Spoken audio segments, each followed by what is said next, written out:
شکر ہم خدا کی ذات کا، خدا کی ذات کا نیا پھر دن ہوا۔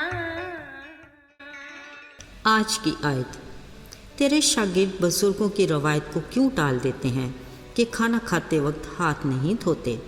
متی 15 باب دوسری آیت۔ عزیزو، بعض روایات اور رسمیں جو اصل واقعات کو درست ٹریک سے ہٹا کر اس کی اصلیت اور حقیقی اثر کو زائل کرنے میں اہم کردار ادا کرتے ہیں۔ انسان بس انہی میں الجھ کر اصل مقصد کو حاصل کرنے میں ناکام ہو جاتا ہے۔ یہ انسان کی ایسی شکست ہے جس کو تسلیم کرتا ہی نہیں، بلکہ اپنی انا کے بل بوتے پر اس کو اپنی بڑی کامیابی ہی گردانتا ہے۔ روحانی طرز زندگی ہو یا روزمرہ زندگی کے معاملات، ہر پہلو میں نت نئی روایات اپنی تمام تر نمود و نمائش میں پیش ہیں، جو بعد میں اکثر پچھتاوے کی صورت اختیار کر لیتی ہیں۔ مثلاً بیاہ شادی ہی کو دیکھ لیجئے، رسم و رواج نبھاتے سر پر قرضے کا بوجھ اتنا بن جاتا ہے جو کئی سالوں تک زندگی کو گویا عذاب میں ڈالے رکھتا ہے۔ اگر مذہبی تہواروں کی بات کریں تو ایسے میں بھی کئی ایسی روایات کو اثر نو تازگی دی جاتی ہے کہ مذہبی عقیدے اور ایمان کے رنگ پھیکے پڑ جاتے ہیں، جو کسی صورت قابل قبول نہیں۔ یہاں تک کہ مرگ اور جنازے پر بھی کچھ ایسی انجانی رسومات دیکھنے کو ملتی ہیں کہ حیرت ہوتی ہے۔ اصل میں روگ ہی یہ ہے کہ اگر نہ کیا تو لوگ کیا کہیں گے۔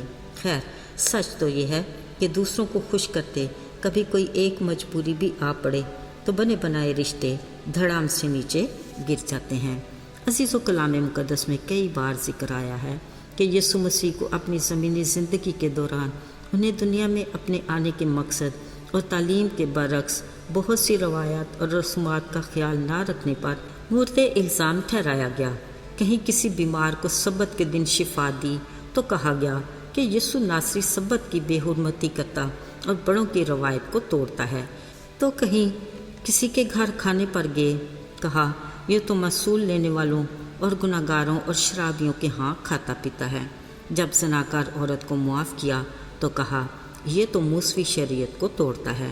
ایک بار تو ایسا ہوا کہ فریسیوں اور فقیوں نے یروشلم سے آ کر یسوع کو کہا کہ تیرے شاگرد بزرگوں کی روایت کو کیوں ٹال دیتے ہیں کہ کھانا کھاتے وقت ہاتھ نہیں دھوتے؟ اس نے جواب میں ان سے کہا، تم اپنی روایت سے خدا کا حکم کیوں ٹال دیتے ہو؟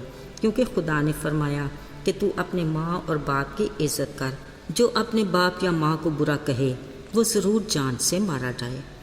اسی طرح تم کہتے ہو کہ جس چیز سے میرے باپ یا ماں کو فائدہ پہنچ سکتا تھا وہ تو میں خدا کی نظر کر چکا، بس تم نے اپنی روایت سے خدا کے کلام کو باطل کر دیا۔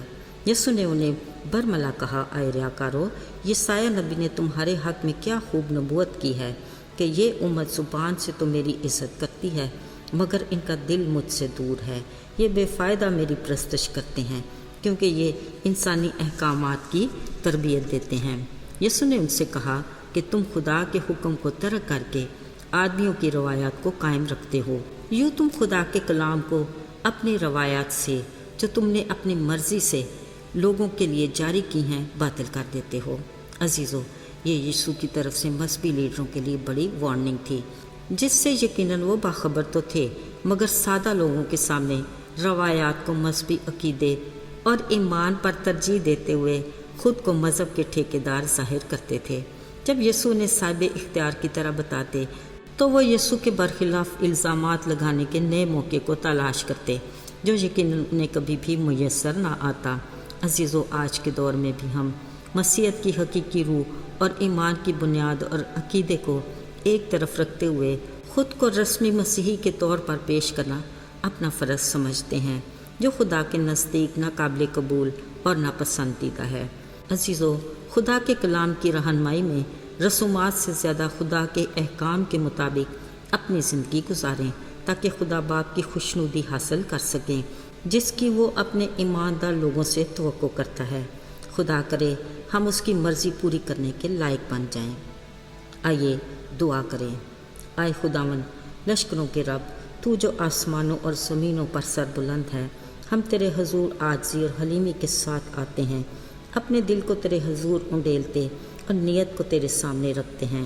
تو ہمیں اپنے عرفان میں آگے بڑھا، یسوع کے پاک نام میں آمین۔